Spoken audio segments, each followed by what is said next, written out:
Hola, buenos días. Soy Denise Sánchez, responsable de foros del Club Excelencia en Gestión. Una vez más, les damos la bienvenida a una nueva sesión de webinar, esta vez a cargo del Hospital Universitario Mutua Terrassa. Como recordaréis, este ciclo de webinars forma parte de una serie de webinars que se han programado a lo largo de este año como consecuencia del Premio a las Buenas Prácticas en Gestión Sanitaria 2017. Esta sería la última edición con la que cerraríamos el año de este ciclo de webinars que vamos a dar continuidad de cara al próximo año con las buenas prácticas premiadas recientemente en noviembre del premio de la edición 2018. En esta ocasión, como les he comentado, contamos con la participación del Hospital Universitario Mutua Terrassa, que nos contará su buena práctica sobre Lean Management y análisis modal de fallos y efectos en la práctica clínica, la gestión eficiente del código ICTUS. Para todo ello, contaremos con la presencia y con la participación del doctor Francisco Javier González de Molina, doctor en medicina, especialista en medicina intensiva y médico adjunto del Servicio de Medicina Intensiva del hospital, que también estará acompañado de Tony Rosselló. En esta ocasión, el tema que vamos a tratar nos va a contar sobre cómo la aplicación de estas dos metodologías puede acelerar el flujo del proceso y reducir los tiempos de latencia, cómo mejoran la coordinación entre los diferentes niveles de la atención sanitaria y finalmente cómo permiten elaborar un mapa de riesgo para evitar o reducir los errores potenciales en la asistencia del ictus isquémico hiperagudo. Antes de dar paso e inicio a este webinar, simplemente comentarles brevemente la dinámica del mismo. Vamos a tener una ponencia a cargo de Francisco de unos 20 minutos para luego dar paso a las preguntas en el apartado del coloquio que puedan surgir, y es el momento del diálogo en el que podemos compartir nuestras dudas, los retos o inquietudes que puedan surgir a partir de la ponencia. Sin más, les doy la bienvenida a Francisco y a Tony y les cedo el control de la presentación. Adelante, Francisco y Tony. Hola, buenos días. Buenos días.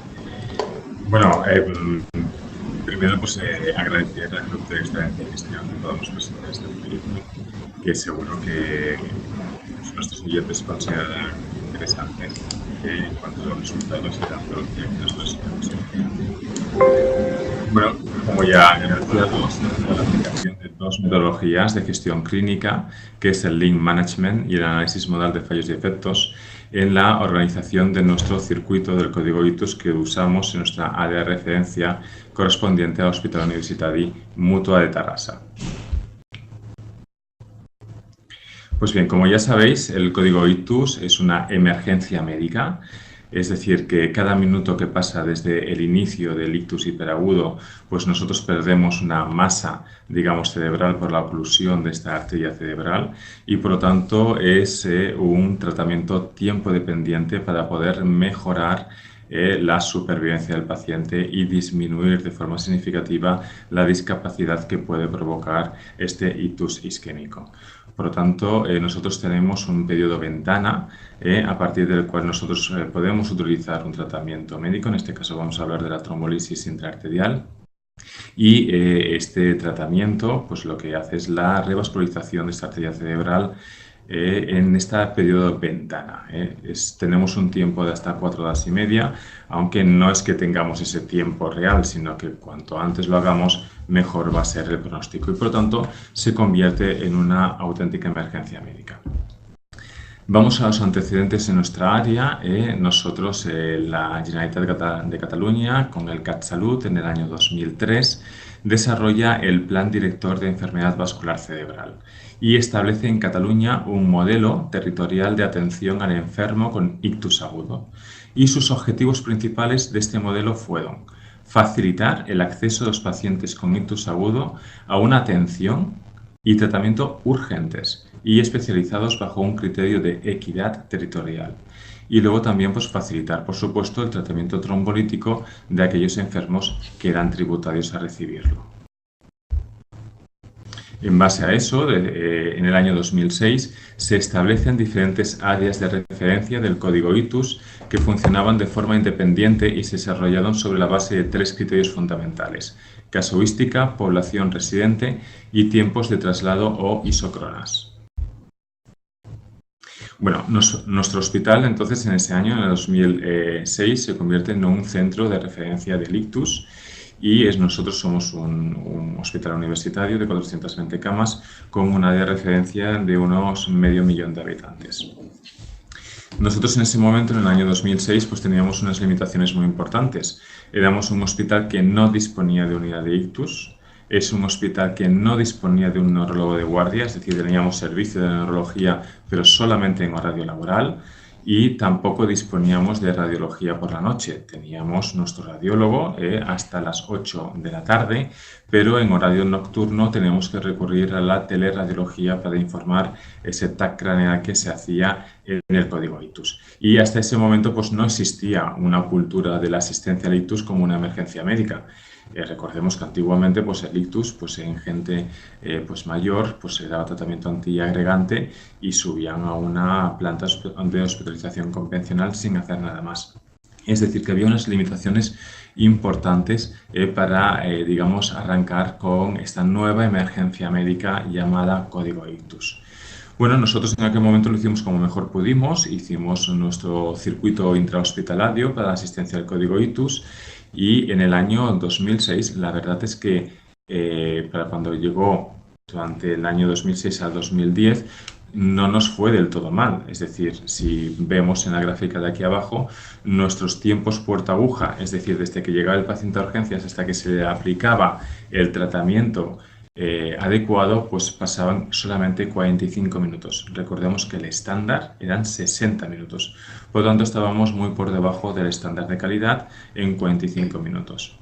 Y además con unos muy buenos resultados. Más de la mitad de nuestros pacientes, el 56% de los pacientes, quedaban en una situación de independencia funcional, lo cual es muy importante. Y además no teníamos complicaciones o estábamos dentro del estándar de calidad, como la transformación hemorrágica en un 7%, que la mayoría de las veces era asintomática. Y nuestra mortalidad global pues también estaba dentro del estándar. Por lo tanto, podríamos decir de que hasta ese momento nosotros habíamos hecho las cosas bien, tal y cual pues, se pedía en el contexto del código ITUS. Pero bien, en el año 2011 nosotros decidimos pues, que esto lo podíamos mejorar y queríamos principalmente estas cosas.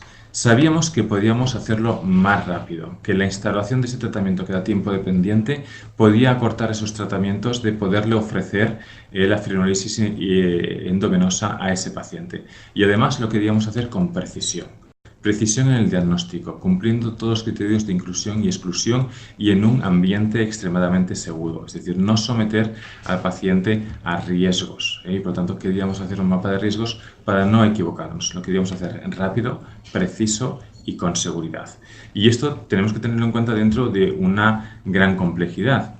Digamos que los hospitales o la sanidad son organizaciones multidisciplinarias. Aquí entraba el servicio de emergencias médicas que nos tenía que traer al paciente con ictus, los centros de atención primaria, otros hospitales emisores que nos iban a derivar a estos pacientes para hacer la fibrinolisis sistémica en nuestro hospital, y todo esto pues daba una serie de complejidad importante. Entraban una vez a nivel intrahospitalario pues, los neurólogos en horario laboral, los médicos de urgencias, después también los médicos de cuidados intensivos, radiología, laboratorio, es decir, que es una organización muy compleja y esto siempre supone un reto.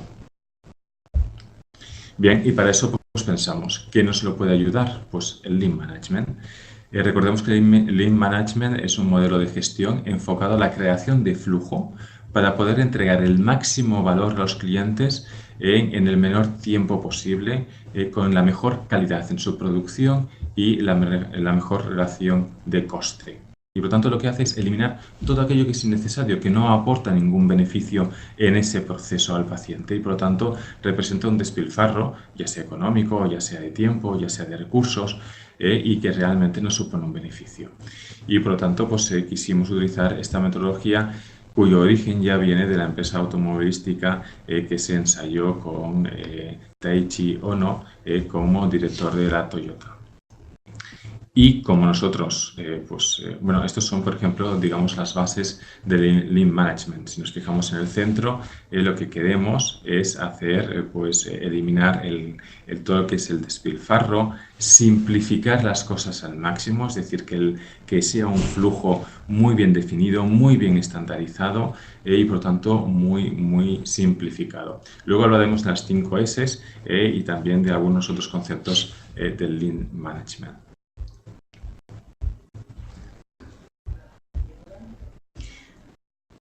Muy bien, seguimos.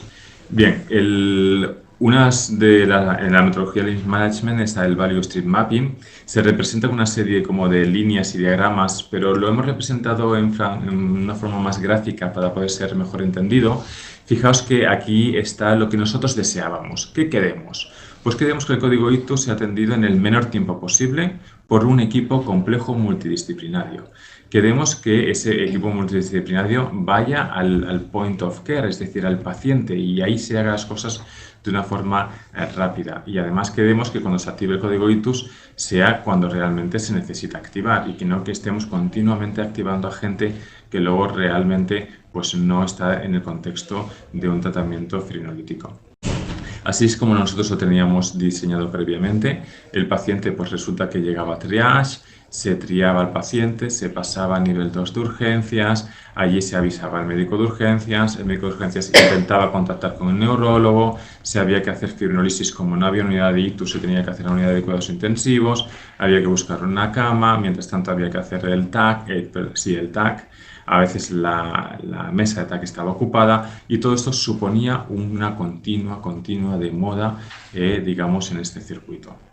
Había una demora en el reconocimiento del código ITUS, una demora en la activación intrahospitalaria, había activaciones innecesarias por parte del equipo multidisciplinario, desconocimiento de la ubicación del paciente, bajaba si ya había pasado el triage al nivel 2 de urgencias, y es decir, que había unas demoras continuas. Y esto es como nosotros finalmente lo organizamos. Organizamos que este paciente había un sistema de detección integrado dentro del triage automatizado e informatizado a nivel del triage. Este paciente pasaba inmediatamente al box de emergencias y se activaba como si fuese un paro cardíaco. Había un primer nivel de activación donde inmediatamente iba el médico de urgencias, una enfermera y un auxiliar y comprobaba que realmente este paciente tenía criterios de activación de código ITUS. Si era así, activaba mediante paros a la UCI, activaba al neurólogo en horario laboral y activaba al radiólogo para que de forma inmediata dejase la mesa de TAC libre. Y todos nosotros actuábamos como si fuésemos un box, digamos, de Fórmula 1 alrededor del paciente en el box de emergencias. Y de ahí se hacía todo, iba rápidamente a la mesa de radiología y de ahí a su tratamiento fibrinolítico. Lo vamos a ver mejor aquí.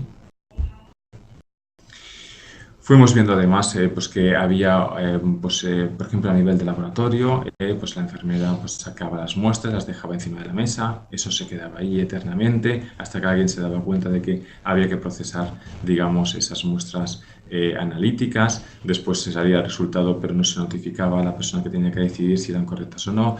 Es decir, que incluso en pequeñas cosas, como podía ser, por ejemplo, el procesamiento de las muestras, se iba perdiendo tiempo de forma continua.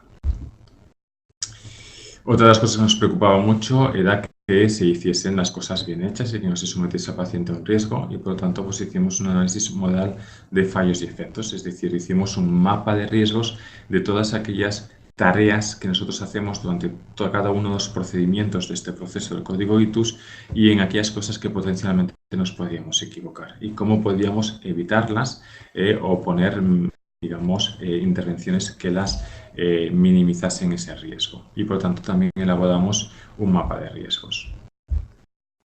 Aquí teníamos algunas de los riesgos que se podían producir, por ejemplo, administrar una dosis inadecuada de fibrinolítico, administrar ese fibrinolítico cuando no estaba en unas tensiones o un correcto control tensional de las tensiones arteriales, y todo esto pues, nos ayudó digamos, a hacer árboles de decisiones, checklists, que todo esto lo integramos, como veremos después, en nuestra trayectoria. Pues bien, aquí estos son algunos cambios que la metodología Lean y ANFE nos ayudó a implementar. Un preaviso al centro de referencia de ictus, a nosotros, es decir, hicimos pues, la notificación extrahospitalaria a nuestro sistema, de forma de que el servicio de emergencias médicas, antes de que llegase el paciente, nosotros ya lo sabíamos y por tanto ya estábamos preparados en la puerta a recibir el paciente.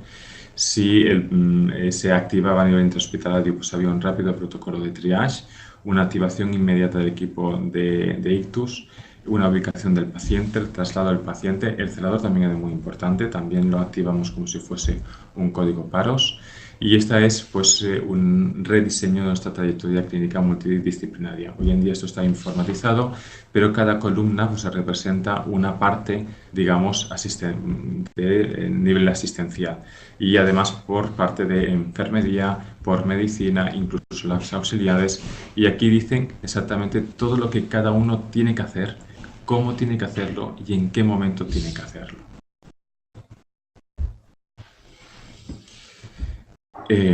Incluimos en esta trayectoria clínica pues, todo lo que eran tablas para saber cuál era la dosis que le tocaba a este paciente por su peso, nomogramas, las escalas para que no tuviese que ir buscándolas o no se acordase en ese momento el médico cómo tenía que hacer la escala del NIH Stroke Scale, por ejemplo, los algoritmos de decisiones, los warnings, checklists.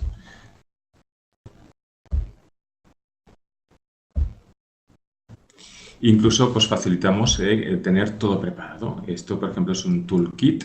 Todo lo que necesitaba la enfermería estaba preparado. Es decir, que cuando llegaba el código ITUS, la enfermera lo único que hacía era abrir un cajón y ahí lo tenía todo. Pero todo es todo. Tenía hasta las agujas que necesitaba, todo lo que de la medicación ya para preparar, todo lo que eran las dosificaciones, las jeringas, los tubos, las pegatinas con las que tenía que realizar las peticiones. Es decir, era un toolkit. No tenía que estar la enfermera yendo, ahora voy a buscar esto, ahora voy a coger lo otro, ahora necesito esto para pinchar al paciente y poner en el Avocat, ahora necesito pues, el manguito para tomar la tensión arterial. Todo estaba ya preparado. También el perfil informatizado, es decir, en cuando tú introducías el paciente, este paciente ya salía con los perfiles directos para hacer la solicitud inmediata al escáner, a la radiografía, a toda su analítica, etc.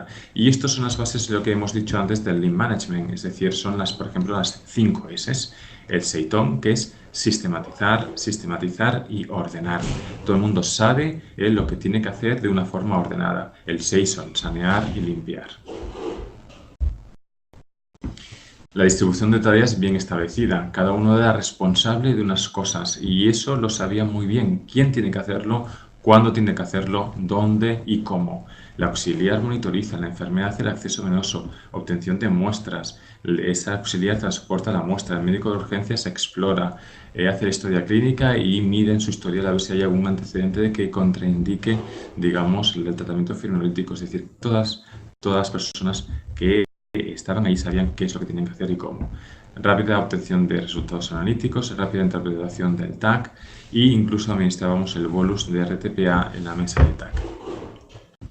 Pues bien, un año después, esto lo hicimos en el año 2011, desde 2012 al 2013, pues hicimos este nuevo circuito con estas metodologías implementadas y en el año 2014 pues se hizo la auditoría. La Generalitat de Cataluña auditiza a los 18 hospitales de referencia de código ITUS en nuestra comunidad autónoma y estos fueron los resultados. En un solo año, nosotros, la Mutua de Terrassa, pasó a ser el hospital que más tasa de tratamiento trombolítico realizaba por ingreso de ictus isquémico en nuestro hospital. Y no solamente era el que más tasa lo hacía, sino que lo hacíamos con unos tiempos realmente espectaculares en aquel momento. Solo 36 minutos para poder realizar la fibrinolisis sistémica. Y fijaos que fuimos el hospital con los tiempos más bajos que había. Y no solamente eso, sino que uno de las exigencias que tenía el CatSalut es que al menos el 80% de nuestros pacientes que se realizaba trombolisis fuesen en menos de 60 minutos. Y fuimos el único hospital de todos que cumplimos con ese indicador de calidad, con ese estándar. El 89% de nuestros pacientes recibieron tratamiento frenolítico en menos de 60 minutos con una media de 36 minutos.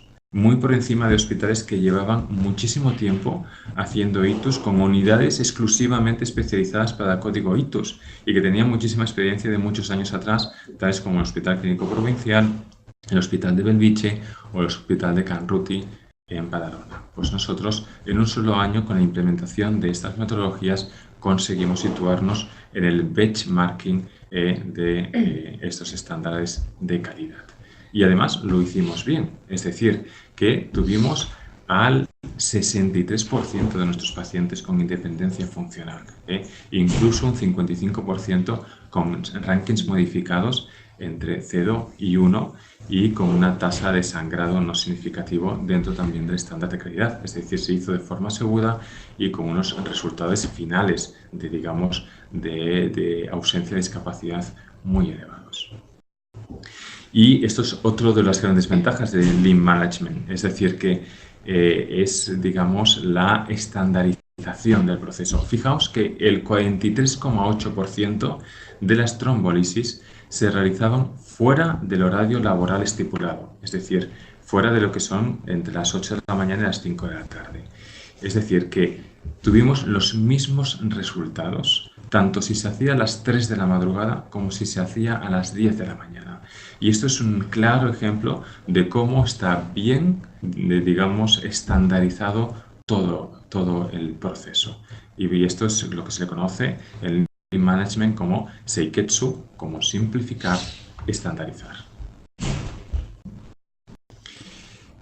Y también, pues bueno, en ocasiones esta fibrosis sistémica se hacía en una unidad de cuidados intensivos, ya que nosotros no disponíamos de unidad de ictus y los hacíamos los intensivistas dentro de la UCI. Y en ocasiones pues ocurría, por ejemplo, en la época de gripe, pues que todas las camas estaban ocupadas y no se podía realizar dentro de la unidad de cuidados intensivos y se tenía que realizar en urgencias.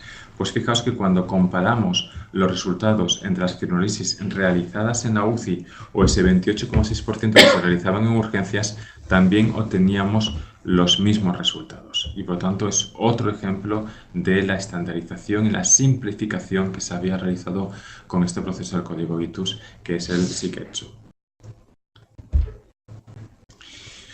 Pues bien, estos son los resultados. Nosotros, cuando nos comparamos no solamente a nivel de Cataluña, cuando nos comparamos a nivel español y a nivel europeo, nosotros teníamos los terceros mejores resultados de toda Europa, solamente realmente por debajo de un hospital en Berlín y otro en Copenhague. Y bueno, pues podemos decir de que son resultados realmente importantes. Fijaos que los inventores de todo esto, de la fibrosis sistémica del código ictus, que es Estados Unidos, en el año 2015 todavía tenían tiempos medios, el mejor de los hospitales, de 46 minutos. Los hospitales que teóricamente fueron quien nos enseñaron a hacerlo. Y lo más importante, esto se ha mantenido a lo largo de todo el tiempo. Como veis en esta gráfica, nosotros empezamos esto en el año 2012-2013, pero a fecha del 2016, a saber los resultados del año pasado y de este año, pues nosotros nos seguimos manteniendo, que esto es muy importante, en estos tiempos puerta aguja, pues como el benchmarking de todos los hospitales catalanes en tiempos realmente que ahora estamos en los 31-32 minutos desde que el paciente llega a la puerta de nuestro hospital y se hace todo el proceso y se administra el tratamiento de fibrosis sistémica. Y esto pues fue asociado a un importante grado de satisfacción que no solamente era a nivel del personal facultativo, sino sobre todo también del personal de enfermería, de los celadores y a nivel multidisciplinario, radiólogos, neurólogos, intensivistas, médicos especialistas en urgencias, pues nos dieron unas puntuaciones de satisfacción que eran buenas. Por supuesto, todo esto se tiene que seguir mejorando y esto pues año a año pues tenemos que ir readaptando y fortaleciendo pues nuestro circuito interhospitalario. Bueno, podemos concluir finalmente que la metodología Lynch se basa, está enfocado en la creación de flujo para poder entregar el máximo valor a los clientes y que esto pues, nos ha permitido pues, salvar estos cuellos de botella y optimizar mejor los recursos y ajustar pues, toda nuestra infraestructura para poder dar el mayor valor en el menor tiempo posible a nuestros pacientes en un entorno extremadamente seguro, gracias también al análisis modal de fallos y efectos. Y bueno, pues esto es algunas de las cosas de divulgación de la buena práctica que hemos hecho. Seguimos haciendo sesiones formativas, conferencias, talleres. Hemos enseñado a otros hospitales a cómo organizar sus circuitos para la asistencia del código ITUS. Distribuimos materiales educativos, trayectorias, gráficas, pósters, trípticos. Hacemos procesos de consenso local. Continuamente estamos haciendo un feedback con nuestros profesionales para saber su satisfacción, detectar pues, algún error, corregirlo. Analizamos todos los casos centinelas en caso de que hayamos detectado alguna cosa que no haya ido del todo bien y sobre todo lo que hacemos es dar empoderamiento a esos líderes locales que son realmente los héroes de todo este proceso y que gracias a ellos tenemos gente muy motivada en la asistencia al código ITUS y que saca esto día a día en nuestro hospital. Muchísimas gracias a todos ellos, que son los que han hecho posible pues, que tengamos todos estos resultados. Muchísimas gracias, estas son las conclusiones que acabo de decir y espero que les haya gustado. Gracias.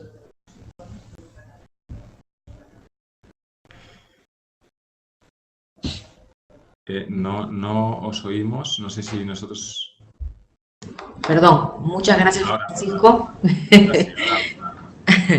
Ha llegado el momento del coloquio mientras se animan los que están escuchando tu interesante ponencia.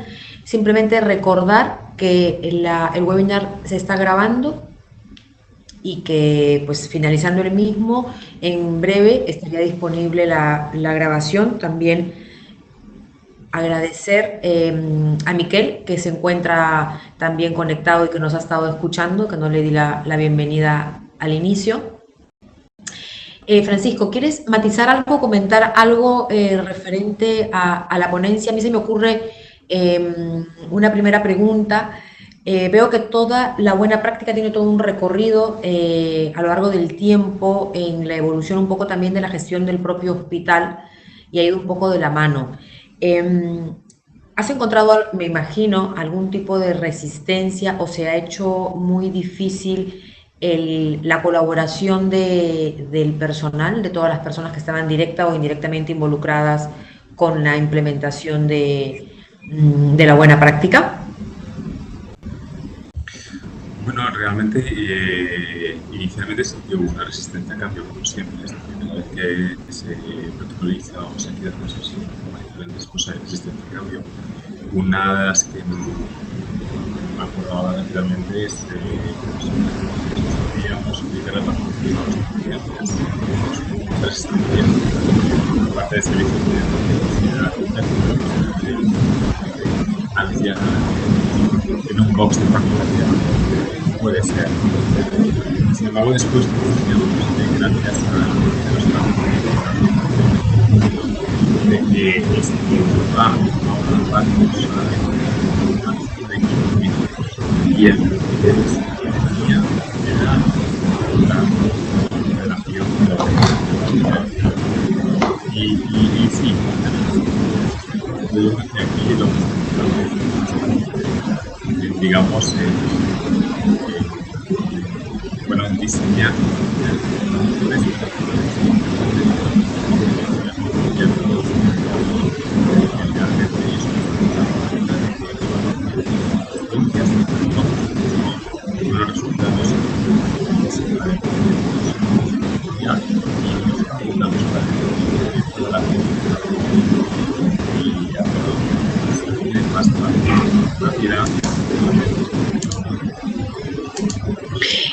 Muchas gracias, Francisco. Tenemos una primera pregunta que nos ha enviado Miquel. nos pregunta o te pregunta si se ha aplicado Lean en otros ámbitos de Mutua Terrassa, del hospital. Sí, y yo creo que quizá aquí entendí los señores. Pues se están aplicando metodologías Lean. Perdón, Tony, si te puedes acercar un poco más al micrófono para poder oírlos mejor. Se están aplicando la metodología Gracias. Lean, es una de las metodologías que estratégicamente el Hospital Universitario Mutua Terrassa ha seleccionado para mejorar los procesos. Y dentro de lo que son los procesos asistenciales se ha empezado a trabajar la metodología Lean en servicio de urgencias desde hace ya, me parece que 3 años, y se ha incorporado como una metodología cognitiva y diaria.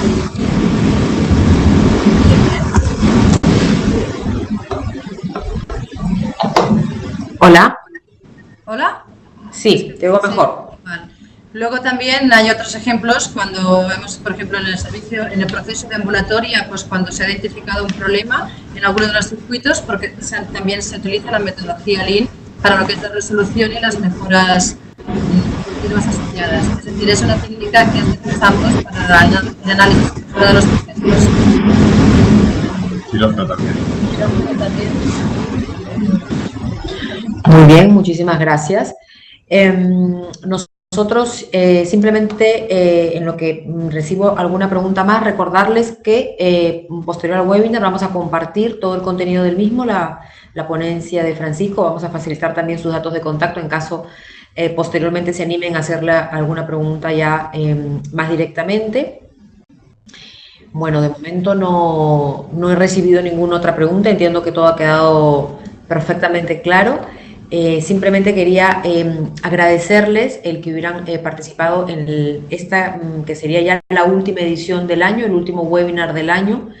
Vamos a dar continuidad ya a partir de febrero del próximo año al siguiente ciclo de webinars del Premio de Buenas Prácticas, pero de este año, de la edición 2018. Muchas gracias por participar, no solamente en el webinar, sino también en el premio. Los animo a que participen con una buena práctica el próximo año. Y simplemente comentar un dato interesante, que la buena práctica, que vuestra buena práctica ha sido descargada más de 2000 veces en nuestra plataforma Agorasec. Creo que es un dato muy interesante, muy revelador. Creo que también motiva y anima en este caso a vosotros que habéis trabajado en ella, y un poco para dar un poco de feedback, que esta buena práctica pues ha generado mucho interés, que ha sido muy consultada. Un índice de más de 2000 veces yo creo que dice mucho de la buena práctica y del interés que ha aportado, ¿no? Entonces, simplemente agradecerles y, como decía, animarlos a que se presenten en la siguiente edición con otra buena práctica que podáis compartir y que creáis que pueda aportar a todo el colectivo de sanidad en particular, pero de los socios del club en general. Ya simplemente me voy a despedir. Si queréis decir algo, añadir algo antes de despedirnos. Pues gracias a vosotros estamos muy contentos de poder conectar y bueno, nosotros seguimos también aprendiendo de